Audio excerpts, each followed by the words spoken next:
Union with the divine এর চ্যানেলের পক্ষ থেকে আজকের বিষয় হলো সাংসারিক জীবনে থেকে ভগবানকে কিভাবে লাভ করা সম্ভব।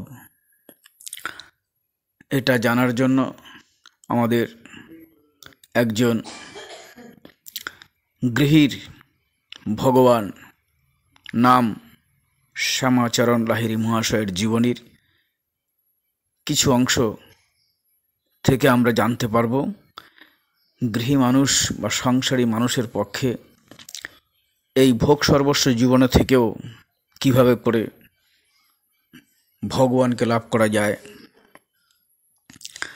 আসলে এই পৃথিবীতে বা এই সংসারে যা কিছু দেখছি সবই ব্রহ্মময়।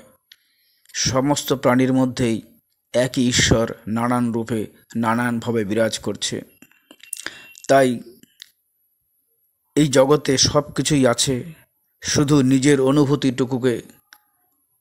অনুভূতি দিয়ে বুঝতে হবে প্রকৃত সত্য কোনটা আর অসত্য বা নিত্য জিনিস কোনটা। অনিত্য আর নিত্য জ্ঞান থাকা প্রয়োজন। তাই এই তুমি কি চাইছো, এই যে আবেগ বা চেষ্টা প্রত্যেকটা মানুষই জীবনে আসে তার কিছু না কিছু কাজ সম্পন্ন করে যাওয়ার জন্য। অতএব প্রত্যেক মানুষেরই অ্যাটিটিউড একটা লক্ষ্য থাকে জীবনে। তাই আমাদের প্রত্যেকেরই, আমরা যদি কেউ চাই, আমাদের যদি গভীর তৃষ্ণা থাকে কোনো কিছুর উপরে, তাহলে যেটার জন্য সারা জীবন আমাকে চেষ্টা করতে হবে, সেই চেষ্টাটা চালিয়ে যেতে হবে। তেমনি আমাদের শ্যামাচরণ লাহিড়ী মহাশয়ের জীবনও ছিল প্রচণ্ড পরিমাণ আধ্যাত্মিক তৃষ্ণা। এই তৃষ্ণা না থাকলে যে কোনো পথেই হোক সম্ভব নয় আর এগোনো। তাই তীব্র আধ্যাত্মিক তৃষ্ণায় ছোটবেলা থেকে শ্রী শ্রী শ্যামাচরণ লাহিড়ী মহাশয়ের ছিল। শ্রী শ্রী লাহিড়ী মহাশয় বুঝতে পেরেছিলেন ছোট থেকেই আত্মজ্ঞান এবং আত্ম অনুভূতি লাভ করতে প্রতিদিন যে ধ্যান প্রার্থনা বা শাস্ত্র পাঠ করলেই যে যথেষ্ট হবে সেটা নয়। আত্মজ্ঞান হলার আত্মকে জানা। আত্মজ্ঞান মানে কি? আমি আত্মা, আমি শরীর নই, আমি যে আত্মা, এই জ্ঞান। আত্মা অনুভূতি মানে কি? আত্মার অনুভূতি মানে সবসময় এটাই অনুভব করতে হবে, আমি শরীর নই, আমি আত্মা। আত্মা আমার শরীরে বিরাজমান আছে বলেই আমি এই শরীরটা বেঁচে আছে বা এই শরীরটা সব কিছু করার সামর্থ্য পাচ্ছে। অতএব শরীরটা আমি নই। তাই আত্মজ্ঞান এবং আত্ম অনুভূতি লাভ করার জন্য শুধু ধ্যান প্রার্থনা শাস্ত্র পাঠ করলেই হবে না, সেটা উনি বুঝে গেছিলেন অনেক ছোটবেলা থেকেই। একটা সুবিধা ছিল, উনি কাশীর বাসিন্দা ছিলেন। এই সুবাদে উনি বহু সাধু সন্ত এবং মহাত্মাগণের সঙ্গ লাভ করেছিলেন। তিনি সবসময় সর্বদাই তার অন্তর থেকে একটা অনুসন্ধান করে বেড়াতো সত্যিকারের একজন গুরুর জন্য, যিনি তার আধ্যাত্মিক পথের দিশারি হয়ে সেই আলোর পথ দেখাবেন এবং প্রত্যক্ষভাবে ওনাকে সাহায্য করবেন। এই আধ্যাত্মিক জীবনে গুরু বা উপদেষ্টার ভূমিকা প্রত্যেকের জীবনে অপরিসীম। শিশু যেমন তার পিতামাতার নিকট থেকে কথা বলা শেখে, তারপর সে বিদ্যালয়ে শিক্ষা লাভ করে শিক্ষকের কাছে। শিক্ষা জাগতিক বা আধ্যাত্মিক যাই হোক না কেন, সর্বক্ষেত্রেই কিন্তু একজন গুরু এবং উপদেষ্টা লাগে। শিক্ষকের প্রয়োজন হয় যার সেই বিষয়ে গভীর জ্ঞান আছে। বাস্তব দিক হলো শিক্ষার সাথে সাথে গুরুর আদর্শ ও নৈতিক জীবন শিষ্যের জীবনে কিন্তু গভীরভাবে প্রভাব বিস্তার করে। কারণ তার অনুকরণীয় চরিত্র এবং নিঃস্বার্থ প্রেম শিষ্যকে গভীরভাবে অনুপ্রাণিত করে। গুরুর প্রত্যক্ষ শিক্ষার ফলে একনিষ্ঠ শিষ্য একসময় অনুভব করতে পারে যে তার জীবন সম্পূর্ণ পরিবর্তিত হয়ে যাচ্ছে। এই রকম সদ্গুরুর দর্শন পাওয়া মানুষের জীবনে সত্যি এক দুর্লভ প্রাপ্তি বটে, এটা অস্বীকার করার জায়গা নেই। মানুষ কিন্তু উপদেষ্টা খুঁজে বেড়ায়, প্রকৃত গুরুর পরিবর্তে কি করে মানুষ নিজের পছন্দ অনুযায়ী উপদেষ্টার সন্ধান করে। এখানেই হয় ভুল। তার শিষ্যরূপে নিজেকে প্রতিপন্ন করার চেষ্টা করে। গুরুর প্রতি একান্ত ভক্তিনিষ্ঠ থাকা প্রয়োজন। আরও কি, শ্রী গুরুর চরণে সমর্পিত প্রাণী প্রকৃত শিষ্যর পরিচয় প্রদান, অর্থাৎ গুরুকে সর্বময় চিন্তা করে তার পুরোপুরি সমর্পণ করা শিষ্যর এটাই কাজ। ঐকান্তিক প্রার্থনা এবং নিষ্ঠা থাকলে অবশ্যই সদ্গুরুর দর্শন করা সকলের পক্ষেই সম্ভব। শ্রী লাহিড়ী মহাশয়ের জীবনে ঠিক এরকমই ঘটেছিল। তাই লাহিড়ী মহাশয়ের জীবনকে যদি আমরা একটুখানি জানতে পারি তাহলে প্রকৃতপক্ষে শিক্ষাটা সকলেই জানতে পারবে। তিনি সদ্গুরু সন্ধানে খুব একটা তখনও তৎপর হয়নি, কিন্তু চৈতন্যময় গুরুদেব তাকে নিজে ডেকে নিয়েছিলেন। ঘটনাটা 1861 সনের ডিসেম্বর মাসের এক বিকেলবেলা হিমালয়ের কোলে তিনি দর্শন লাভ করেছিলেন তার গুরুর। সেই সদ্গুরুর নাম হচ্ছে শ্রী শ্রী বাবাজি মহারাজ। গুরুদেবের সঙ্গে তার প্রথম সাক্ষাৎকার আপাতদৃষ্টিতে লৌকিক হলেও সত্যি একটা পূর্ব পরিকল্পিত ছিল এটা ঘটনা এবং পূর্ব নির্ধারিত ছিল, এটা মানতেই হবে। শ্রী শ্রী লাহিড়ী মহাশয় সাধনার মাধ্যমে তার মহান গুরুদেব শ্রী শ্রী বাবাজি মহারাজের দিব্য কৃপা লাভে সমর্থ হয়েছিলেন। মহান গুরু ও সমর্থ শিষ্যর এই সাক্ষাৎকার এক নূতন আশার আলো এই জগতের সামনে প্রকাশিত হয়েছিল। কারণ অত বড় গুরুর সন্ধান পেয়েছিলেন, অর্থাৎ সেই শিষ্যর মধ্যে সেই সামর্থ্য ছিল শ্যামাচরণ লাহিড়ী মহাশয়ের মধ্যে। তাই একটা নতুন আধ্যাত্মিক যুগের সূচনা হয়েছিল। তখন ক্রিয়াযোগে দীক্ষিত হওয়ার সাথে সাথে লাহিড়ী মহাশয় তার পূর্বে অনুষ্ঠিত যে গভীর আধ্যাত্মিক পথের সন্ধান পান এবং তার ফলস্বরূপ তিনি লাভ করেছিলেন নিত্য অখণ্ড অসীম আনন্দ এবং অনন্ত পরমাত্মার সাযুজ্য লাভ করেছিলেন। এই পার্থিব জগতের সংসারের যে চঞ্চলতা, এই চঞ্চলতার মধ্যে তার মন আর ফিরে যেতে চায়নি গুরুর সঙ্গে দেখা হওয়ার পরে, এবং উনি কেঁদে কেঁদে গুরুদেবের পায়ে শ্রীচরণে নিবেদন করেছিলেন সর্বস্ব ত্যাগ করে বাকি জীবন উনি ধ্যান এবং সমাধির মাধ্যমে অতিবাহিত করবে, তার এটাই ইচ্ছা ছিল। কিন্তু ঈশ্বরের অভিপ্রায় তো অন্য ছিল। তার গুরুদেব চেয়েছিলেন যে তাকে একধারে স্ত্রী ও সন্তান সন্ততি এই পরিবেষ্টিত আদর্শ গৃহী এবং সেই সঙ্গে আধ্যাত্মিক জগতের সর্বোচ্চরে অধিষ্ঠিত দেখতে। অর্থাৎ বাবাজি মহাশয় চেয়েছিলেন যে সংসারে প্রত্যেকটা মানুষকে শিক্ষা দেওয়ার জন্য এমন একজন সুযোগ্য শিষ্য তৈরি করার জন্য যে জগৎকে পথ দেখাতে পারে, যে সংসারে থেকে সব কিছু করে স্ত্রী সন্তান সন্ততি নিয়ে পরিবেষ্টিত থেকে প্রতিদিনকার জীবন যাপন করেও আধ্যাত্মিক জগতের সর্বোচ্চ শিখরে অবস্থান করা সম্ভব। সাংসারিক জীব প্রায় তাদের জীবনে প্রকৃত গুরুর অভাব বোধ করে, এটা ঘটনা। পৌরাণিক গ্রন্থের মাধ্যমে আমরা মহর্ষি ব্যাস, মুনি বশিষ্ঠ এবং রাজর্ষি জনকের কথাও জানতে পারি। তারা কিন্তু ব্রহ্মণ অনুভূতির চরম শিখরে অবস্থান করেও আদর্শ গৃহী জীবনযাপন করতেন। কিন্তু বর্তমানকালের এই আধুনিক দিনে সংসার বা সাংসারিক যে জীবকুল সেই সকল মুনি ঋষিদের মতো একজনকে দেখতে চায় যে যিনি সংসারের দুঃখ কষ্টের মধ্যে অবস্থান করেও মনে প্রাণে সম্পূর্ণরূপে সব থেকে বিচ্ছিন্ন এবং সেই সঙ্গে আত্মজ্ঞান সম্পন্ন। এই ঈর্ষা দেশ অহংকারকে বর্জন করে মানুষ কিন্তু দৈব গুণ সম্পন্ন হতে পারে। পর্বতের কঠিন উৎস থেকে নিম্নভূমিতে যখন নদী প্রবাহিত আসে তখন কিন্তু এই বৃক্ষ এবং জীবজগৎকে সে প্রাণদান করে। সেই রকম আধ্যাত্মিক জীবনের সর্বোচ্চ প্রকাশ এবং পূর্ণতা লাভ হয় এই সাংসারিক জীবনেই সম্ভব। শ্রী শ্রী বাবাজি মহারাজ শ্রী শ্রী লাহিড়ী মহাশয়ের মাধ্যমে এই আধুনিক বিশ্বের জন্য এক নূতন আধ্যাত্মিক আদর্শের সূচনা করতে চেয়েছিলেন বলেই এই শ্রী শ্রী লাহিড়ী মহাশয় তার প্রাণপ্রিয় গুরুদেবের ইচ্ছা পূর্ণভাবে রূপায়িত করতে প্রাণপণ চেষ্টা করে গেছেন।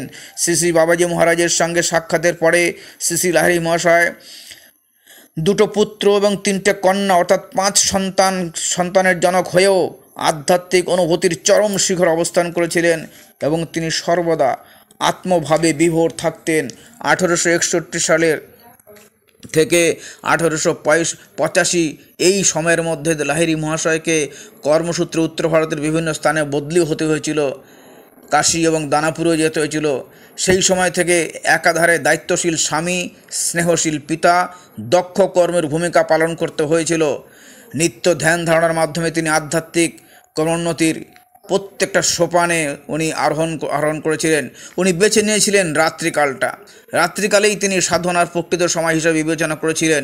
নিস্তব্ধ রাত্রির কোলে সবাই যখন নিদ্রামগ্ন, তিনি তখন একাকী গভীর সমাধি সাগরে নিমজ্জিত হতেন। নিজের চিন্তা ভাবধারা তিনি কখনোই তার সহধর্মের উপর বর্তাবার চেষ্টা করতেন না, কিন্তু তার প্রেম এবং অমায়িক ব্যবহারের গুণে শ্রীযুক্তা কাশীমণি দেবী ধীরে ধীরে আধ্যাত্মিক জীবনের প্রতি উনি আকৃষ্ট হয়েছিলেন এবং শেষে তার দেবতুল্য স্বামীর নিকট থেকে তিনি ক্রিয়াযোগে দীক্ষা লাভ করেছিলেন।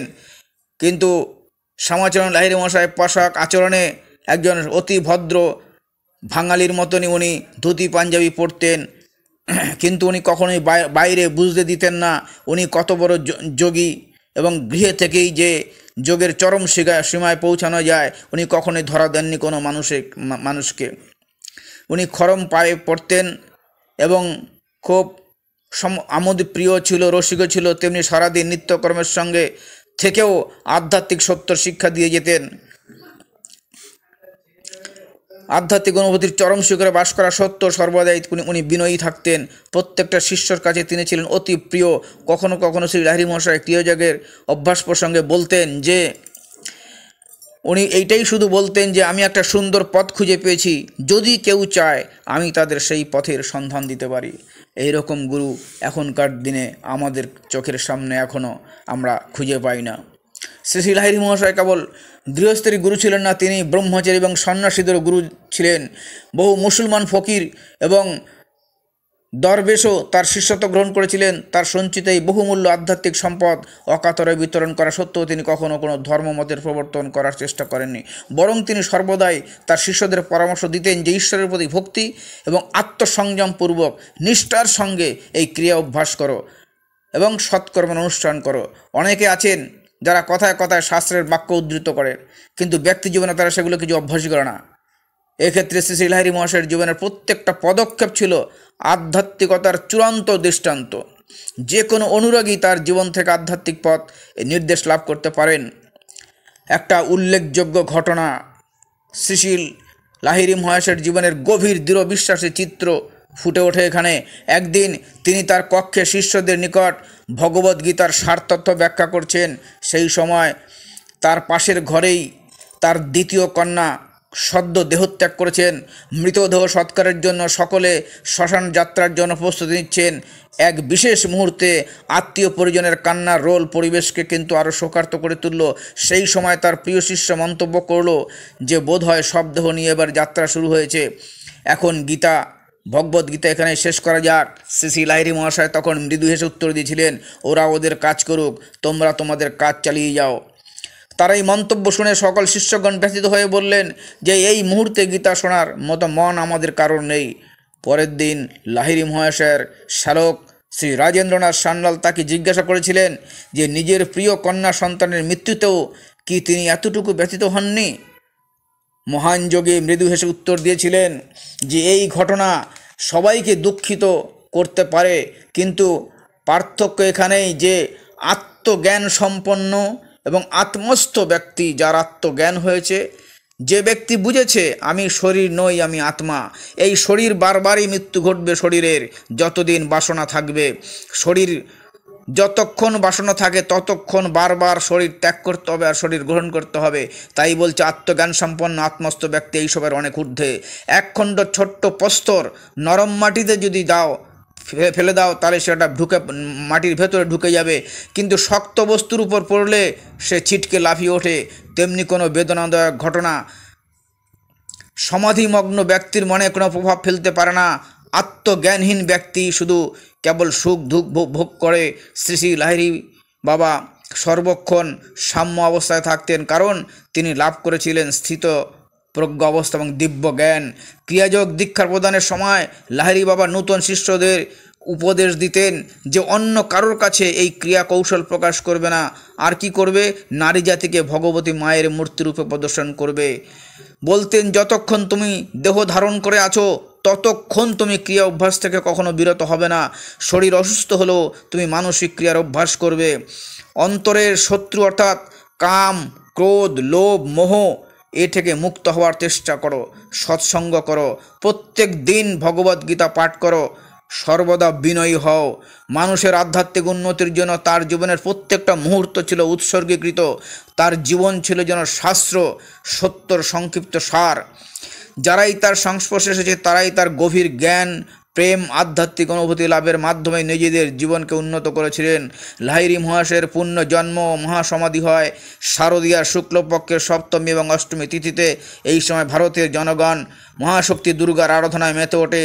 প্রত্যেক ক্রিয়াবান তখন আত্মবিশ্বাস এবং সমীক্ষণে ব্রতী হয়। প্রত্যেকের জীবনের পরিবর্তন সাধন ক্ষেত্রে এবং দৈনন্দিন জীবনে ক্রিয়া অভ্যাসের সত্যতার প্রতিফলন ঘটাতে তার বাণী গভীরভাবে অনুপ্রাণিত করে। প্রেম, শান্তি, সত্য এবং ভগবতভাবে পরিপূর্ণ জীবন যে কখনোই জাগতিক জীবনের বোঝা হয় না, শ্রী শ্রী লাহিড়ী মহাশয়ের জীবন তার এক উজ্জ্বল দৃষ্টান্ত। এই জন্য শ্রী শ্রী লাহিড়ী মহাশয়ের জীবন থেকে আমাদের শিক্ষা নেওয়া উচিত।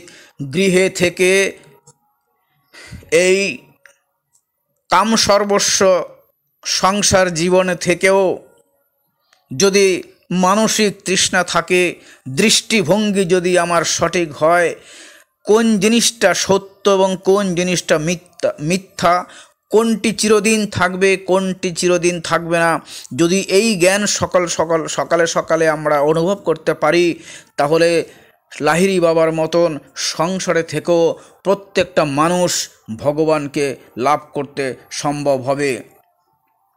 এই মহাযোগী 1895 সনের 26শে সেপ্টেম্বর তিনি তার নশ্বর দেহ ত্যাগ করে ব্রহ্মলীন হয়েছিলেন। এই লাহিড়ী বাবার সমাধির পরে তার যোগ্যতম শিষ্যবৃন্দ, নাম করা কিছু শিষ্যবৃন্দ সকলেই জানেন যারা ক্রিয়াযোগের সঙ্গে যুক্ত আছেন, শ্রী পঞ্চানন ভট্টাচার্য, স্বামী শ্রী যুক্তেশ্বর গিরি, পরমহংস প্রণবানন্দ স্বামী কেবলানন্দ, ব্রহ্মচারী কেশবানন্দ ও সান্যাল মহাশয়, এরা সকলই ঋষিতুল্য। এবং ঋষিতুল্য ওনার দুই পুত্র 3 করি এবং 2 করি লাহিড়ী মহাশয়, ওনারা এখনও পর্যন্ত ক্রিয়াযোগের প্রচার এবং প্রসার, এখনও পর্যন্ত যারা ক্রিয়াযোগে আগ্রহী এই সমস্ত মানুষের সঙ্গে ক্রিয়াযোগের প্রচার এবং প্রসার চালিয়ে যাচ্ছেন। আমাদের এই মহাযোগীর জীবন থেকে আমাদের জানা সম্ভব হলো যে সংসারের থেকেও ভগবানকে অবশ্যই লাভ করা যায়।